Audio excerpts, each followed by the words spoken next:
저는 작년보다 더 많이 오른다고 봅니다. 작년보다 더 많이 올라요, 올해. 2020년은 정말 부동산이 계속적으로 상승하고 또 그에 맞춰서 규제가 나오고, 하지만 규제를 다시 딛고 부동산은 계속 상승의 기류를 탔습니다. 자, 그러면 수도권과 지방 중에 어디가 더 2020년 한 해 동안 상승을 했을까요? 승자는 일단 수도권입니다. 수도권의 가격 변동률 상승폭이 지방의 가격 변동률의 한 2배가 된다고 그래요. 그리고 실제로 수도권은 6억 이하의 중저가 아파트 단지를 중심으로 해서 패닉 바잉이 이루어졌습니다. 예를 들어서 뭐 3억짜리, 4억짜리 아파트들이 1억, 2억이 떴을 때에는 비싼 아파트가 1억, 2억 떴을 때보다 훨씬 더 변동폭이 큰 거죠. 이런 식으로 굉장히 견인 역할을 한 겁니다. 그러나 규제가 나온 다음에 아무래도 규제 지역이 더 많이 생겼죠. 6월 17일 이후부터는. 그러다 보니까 그런 경우에는 비규제였던 지방 쪽으로 한때 쏠리기도 했어요. 그래서 하반기에는 지방도 아파트 값이 덩달아 상승을 합니다. 그러나 결과론적으로는 수도권이 이겼죠. 지금은 2020년이 아니죠. 빠이빠이 했죠. 2021년입니다. 올해 한 해 수도권이 이길지 아니면 지방이 이길지, 거기에 대한 저의 의견을 한번 말씀드려보고자 합니다. 그 수도권이라는 것은 자체가 사실은 굉장히 대한민국에서 의미가 있어요. 왜냐? 수도권은 서울 플러스 서울 주변의 도시거든요. 그래서 서품화, 서울을 품고 있는 애죠. 지방은 광역도시로 이루어져 있고요. 유명한 지역들이 있어요. 그러나 아무래도 서울의 어떤 그 크기만큼 넓게 다 상승하거나 넓게 다 인기가 있기는 쉽지를 않죠. 그러면 제가 지금부터 왜 수도권을 승리로 잡았는지 제가 말씀을 한번 드려보겠습니다. 그래서 이유를 하나하나씩 제가 짚어드릴게요. 첫 번째 이유로 세 부담으로 들고 싶습니다. 지금 국가는 보유세를 많이 높였죠. 그리고 양도세도 많이 높였습니다. 게다가 이제는 취득세도 많이 높아졌죠. 그러나 보유세가 우리가 많이 높아짐으로 인해서 집을 팔고 사고의 문제가 아니야. 들고 있는 상황 속에서의 부담이 너무 커진 거예요. 그러다 보면 다주택자 같은 경우에 집을 정리할 확률이 높아지죠. 정리를 할 때 어떤 집부터 정리를 할까요? 서울에 있는 집부터, 아니면 서울을 벗어나 있는 집부터. 그러니까 서울에 있는 집과 벗어나 있는 집의 가치가 차이가 막 커서 막 부산에 있는 집이 뭐 20억이야. 근데 서울에 있는 집이 7억이야. 이러면 부산을 갖고 서울을 팔겠지. 그게 아니라 비등비등하다. 근데 둘 중에 하나를 가져야 된다면 서울 집을 살리고 부산 집을 팔 것 같습니다. 왜냐하면 서울은 대한민국이 무너지기 전까지의 마지막까지도 버틸 수 있는 유일한 곳이기 때문이에요. 그래서 저는 세부담이 늘어나면 늘어날수록 집 정리를 할 때 서울에 좋은 집을 맨 마지막에 정리하지 않을까 생각이 들어요. 저 같으면 그렇게 정리합니다.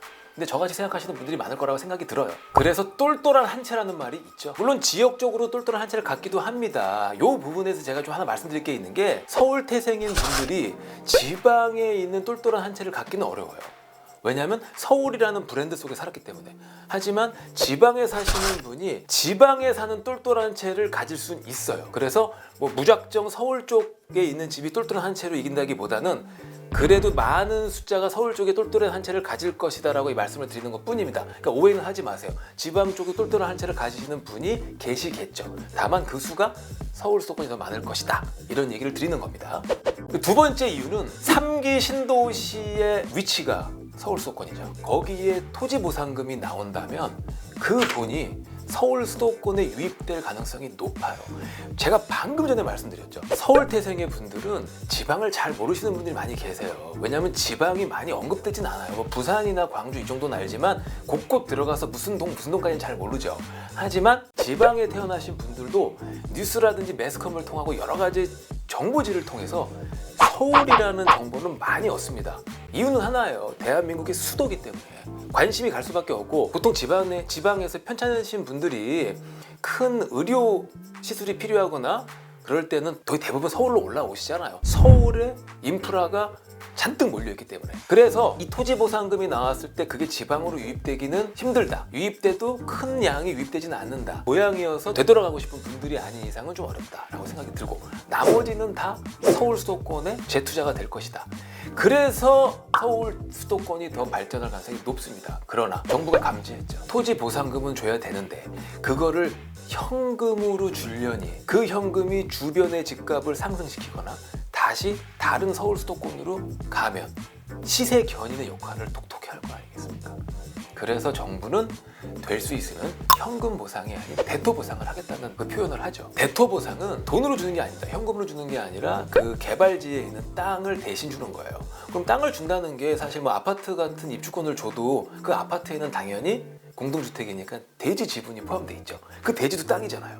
그래서 개발을 하면 대지 지분은 작지만 개발로 인해서 그 작은 지분의 땅 가치가 그 보상 가치가 될 수가 있거든요.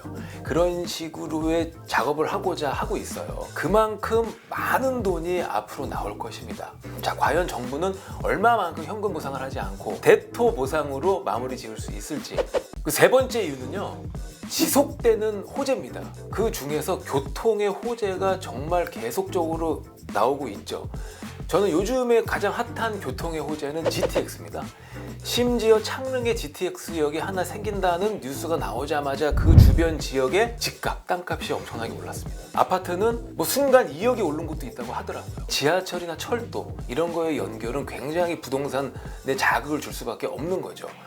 그 GTX가 A, B, C가 결정이 됐죠. 그래서 지금 진행을 하고 있습니다. 진행하는 과정 중에서도 계속 상승작용이 있을 겁니다. 지금은 초기니까 기대치가 좀 작게 들어갔지만 서서히 만들어가는 과정 속에서도 기대치가 이제 크게 들어갈 겁니다. 계속. 그리고 서서히 만들어가는 과정 속에 시간이 지나면 지금처럼 유동성을 확장시키고 돈을 많이 찍어서 뿌린다면 5년 뒤, 6년 뒤, 7년 뒤에는 돈 가치가 더 떨어졌을 수도 있어요. 그러면 그것도 한몫해서 집값을 더 크게 올릴 수도 있는 거죠. 여기서 끝이 아닙니다. 올해 2월에 GTX D 노선의 공청회가 있습니다. 그리고 나서 예정된 바로는 6월에 발표를 하기로 돼 있어요. 6월에 예정대로 발표를 한다면 GTX D 라인이 어떻게 생기든 간에 그 지역의 땅값이 어떻게 될까요? 그게 만약 인천에 뭐 청라로 연결됐다. 청라가 가만히 있을까요? 김포가 연결됐다. 그럼 김포가 가만히 있겠어요? 난리 나죠. 하남? 그럼 하남은 지금도 엄청나죠? 엄청나게 불을 끓고 있는데 거기는 전세로 들어가신 분도 굉장히 많습니다. 청약에 그 2년 거주 요건 때문에 들어가신 분 되게 많은 지역이에요. 그만큼 인기 지역입니다. 거기에 GTX까지 플러스 난리 나는 거예요. 준강남이 될 수도 있어요. 창릉 같은 경우에도 너무 부동산이 핫해지기 때문에 토지거래 허가구역 지정하겠다고 발표를 했어요. 근데 과연 GTX-D가 발표가 된 다음에 그 전역을 토지거래 허가구역으로 지정할 수 있을지. 그걸 지정하다 보면은 서울 특기잖아요. 그럼 예를 들어 그게 남쪽으로 여의도를 거쳤어. 그럼 여의도를 또 토지거래 허가구역 지정해야 되나요? 구로에 하나 생겼다고 칠게요. 그럼 구로가 또 토지거래 허가구역으로 지정이 돼야 되나요? 어떻게 지정할까요? 굉장히 어렵습니다. 정부가 그 부동산 지가 영향을 주는 GTX-D 결정이 6월이 아니라 조금 미뤄질 수도 있지 않을까. 그 미뤄지는 이유는 GTX-D가 발표가 돼도 집값의 상승에 영향을 주는 것들을 어떻게 막아낼지 철저한 연구 끝에 막을 수 있는 무기를 들고 발표할 것 같습니다. 2020년도도 주택가격이 굉장히 상승했습니다. 그러나 2021년도는 저는 더 상승할 거로 봐요.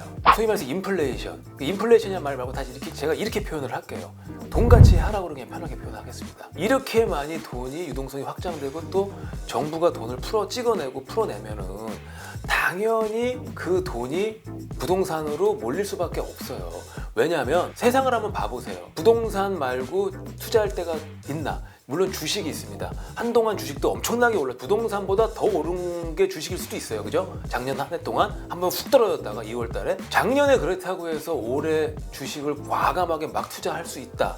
이거는 쉽지 않습니다. 따라서 부동산으로 다시 그 자금들이 들어올 것 같다. 들어오기 때문에 올해는 더 상승할 폭이 크다 라고 저는 생각이 들어요. 그러니까 여러 가지 효과들이 복합적으로 작용하는 거죠. 그리고 저는 올해는 이전 영상에서 말씀드린 것처럼 무주택자에 대한 대출 규제가 조금은 완화될 거라고 저는 생각합니다. 무주택자가 대출을 받지 못해서 집을 못 사고 있어요. 집이란 건 모두가 갖고 싶은 진짜 물건입니다. 근데 무주택자한테 빚내서 집 사지 마. 네 돈 다 모아서 집 사. 그러면 어느 누가 집을 살 수 있겠습니까? 빚이 아니라 론이죠. 주택담보대출 모기지죠. 외국도 다 모기지를 받고 사죠. 그걸 받지 않고 살 수 있는 사람은 정말 금수저, 은수저밖에 없습니다. 동수저까지 가능하겠네요.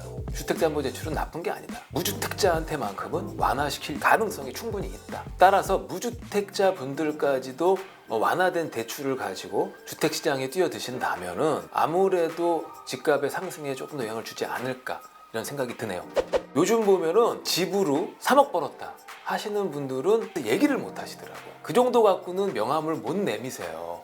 딴 분들은 뭐 12억, 14억 떴다 이런 분들도 막 질비하셔가지고 또 7, 8억 분들 잔뜩 계십니다. 중간에 그렇게 많이 떴습니다. 문제이기도 합니다. 그러나 세계가 지금 다 돈을 막 찍어내고 유동성을 확장시키면서 웬만한 곳들 주요 도시들, 세계적으로 주요 도시들은 집값이 엄청나게 상승을 하고 있고 지금도 상승을 하고 있습니다. 제가 홍콩에 대한 필름 영상을 하나 봤는데 홍콩은 관집이 있더라고요. 너무 집값이 비싸서 복도에다 관이에요. 제가 봤을 때 관을 만들어 놓고 갔다 와서 다 무너져가는 공동 화장실에서 샤워만 하고 그 관에 들어가 자요. 그리고 아침에 관에서 나와서 닦고 가는 거야. 한 달에 30만 원이더라고요. 야, 전 세계가 다 이렇게 비싸지고 있으니 우리나라 땅값만 안 비싸지면 또 그것도 문제겠고, 경제적으로 봤을 때 참 어떤 답을 드려야 될지 모르겠지만 제가 한 가지 답을 드린다면, 시드머니를 갖고 계시는데 지금 무주택자인 분들 중에서 내 집 마련을 이렇게 망설이시는 분들이 계시잖아요. 그렇다면은 지금이라도 빨리 주택을 좀 구매하시기를 제가 좀 부탁드리고 싶습니다. 여러 가지 이유에 의해서 주택은 더 뜨게 돼 있고요. 만약에 정부의 규제가 더 나온다고 해도 저는 이렇게 생각합니다. 자신해요. 주택 가격을 현재보다 떨어뜨리는 게 아닙니다. 확 떨어뜨리는 게 아니에요. 되돌릴 수 없어요. 그게 경제의 법칙이에요. 그랬다가 난리 나니까 상승폭을 줄이거나 아니면 다소 가격 조정을 하게 내리거나 이 정도의 폭에서 가능한 거죠. 절대 2년 전 가격, 3년 전 가격으로는 돌릴 수가 없다고 생각합니다. 그래서 빨리 구매하시는 편이 훨씬 더 정신 건강에, 또 세월이 지났을 때 본인들의 자산, 기여도에도 더 좋지 않을까. 오늘 영상도 좋으셨다면 구독, 좋아요, 알림 버튼까지 부탁드릴게요.